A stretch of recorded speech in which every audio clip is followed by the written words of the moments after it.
time Kenyans go to the polls, there's a bit of anxiety within the business community in Uganda.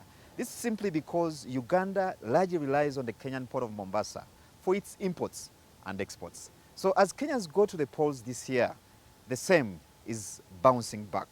Absolutely, and now we see that over the past period we've suffered a lot in the area of supply chains management. And so when our neighbors go to the election, we definitely know that the inflation we're experiencing right now could actually have a large rise. Indeed. Or perhaps a fall. Indeed. Yeah. We'll pay special attention to that particular area, the developments in the Kenyan polls and how they impact Uganda's economy in our subsequent shows. It is Money and Markets, and I'm Charles Boyd, your host. And I'm Shamim K. Matovu. Welcome to the show. Ever since the final investment decision was made on the oil and gas exploration in Uganda, there's been a lot of excitement. Indeed, and today we're seeing that excitement spreading into the engineering space. And we're picking the mind of engineers to find out how prepared they are to take advantage of the opportunities that this sector. You can see the blossoming development. I mean, right now we have 10 cities. We are thinking about the oil pipeline. We are thinking about airports. It comes at a time when I think the development trajectory of the country is up there, and therefore it means a lot to Ugandans by us telling them, reminding them that all these developments that you're seeing here are underpinned by some unit of engineers, but also that if these developments are to be sustained, people have to recognize and use further the services of engineers. I mean, the crude oil pipeline, you can imagine the wisdom that's going through that pipeline. That is engineering. Right here in Kampala, we are talking about the flyover project. That's engineering. In Kabale, in Hoima, that airport, that's engineering. The infrastructure development in the new cities, that's engineering. In the past, in this country, you've heard of a very negative side of engineering. You have also had cases of buildings that have collapsed. You've heard of fires.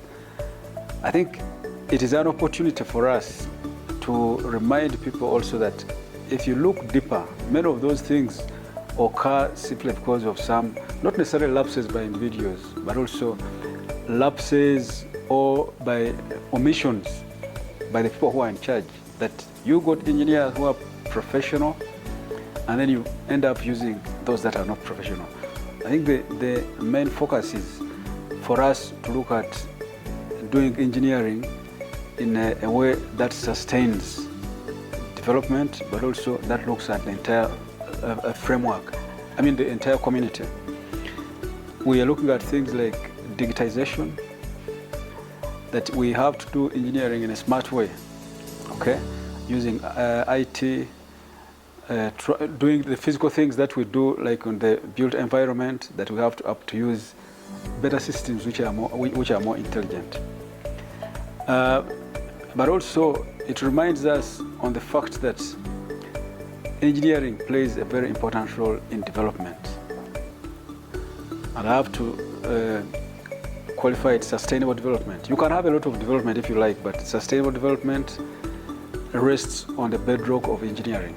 As the board, I think the biggest challenge that we are seeing now, which we are working on, is that while we are required to regulate the professionals and the services, the current act only makes provision for regulating or registering individuals, and that leaves out actually the individuals we are registering now are only the engineers who have got degrees and above. So we are not registering technicians, we are not registering technologists. That is a gap. But the other gap is we are not regulating the firms or companies that are doing engineering work. Now, if we are to complete the story, because a professional, an individual offers this professional service through a firm, either through government or through a private company and so on. Now, you don't complete the whole story of regulation if you're only regulating or registering the individual. So we are proposing to go beyond that, that you also regulate the farms and also the technicians, because they are very important. We have so many engineers who are qualified, and qualification I mean having the degree or the certificates or the diplomas. There are plenty of them. Many of those are not registered. What that means is that while they have the degrees and the diplomas, they haven't acquired the competence, the skill, and the experience to be in charge of engineering services as a professional. That is what is lacking. So important things for us to do, skills development. And I think this is going on very well so far in the oil and gas industry, where they're identifying people, both who are interested but who have got basic qualifications, and they're training them. The other thing is attachments. There are a number of projects happening now which are happening for the first time. And that means we shall rely a little bit on the foreign companies who have gone through them. I've got engineers here who are trained in terms of knowledge. They've got the understanding, the theoretical understanding, but because they have never experienced actions in those projects, they can't do. All they need is skill, development of skill. So attaching those to these foreign companies is very good, and that is one thing that we are doing. I think you saw the case of the Nile Bridge, that new Nile Bridge. That was an example that you had foreigners, and then we had a very big team of locals, knowledge transfer. I think now, if a bridge like that is done by foreigners, and you touch locals, if another one is done, you have more locals, and then eventually it will be done by the locals alone. Another good example is the Karuma Dam construction.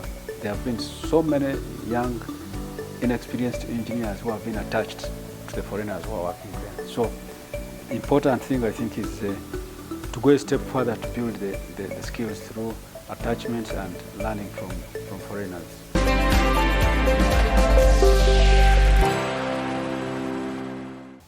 A new report by Absa Bank indicates that Uganda's standards of living has actually increased.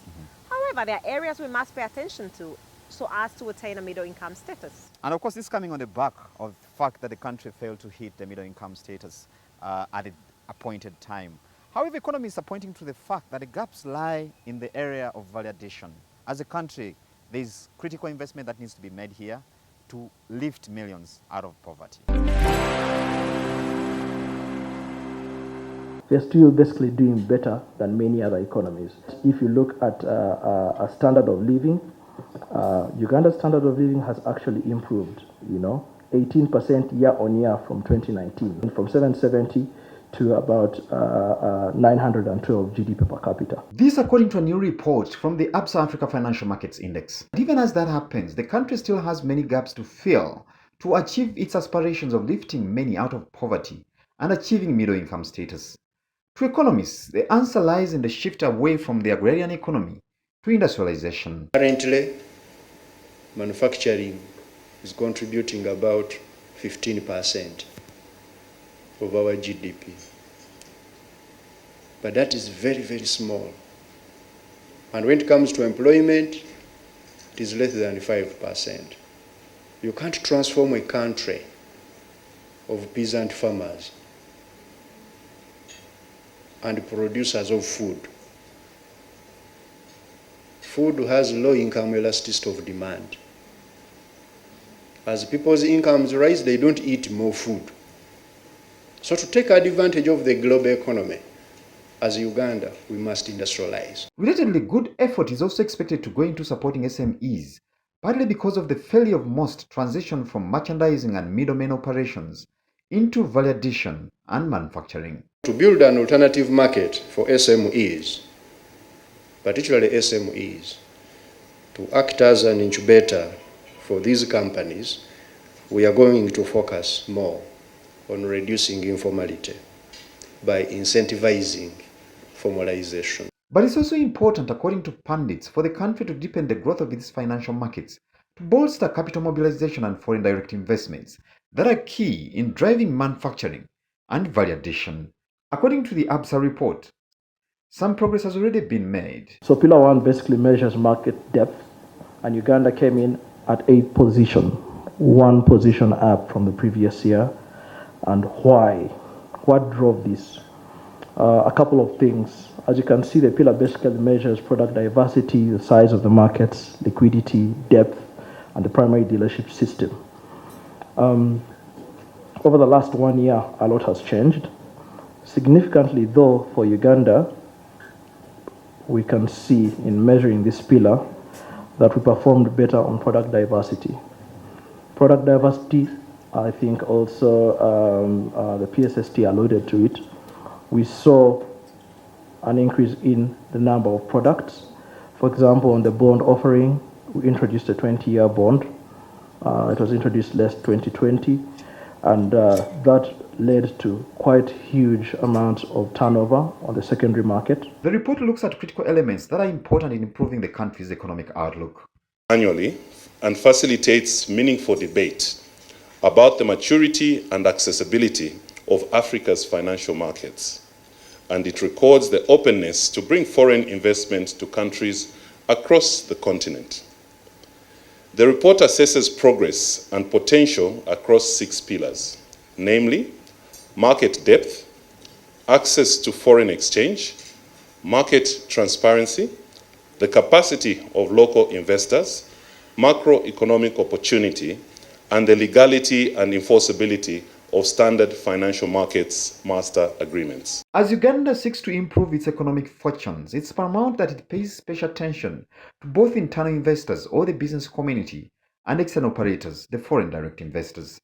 Improving the state of the financial market is one of the major ingredients in this endeavor.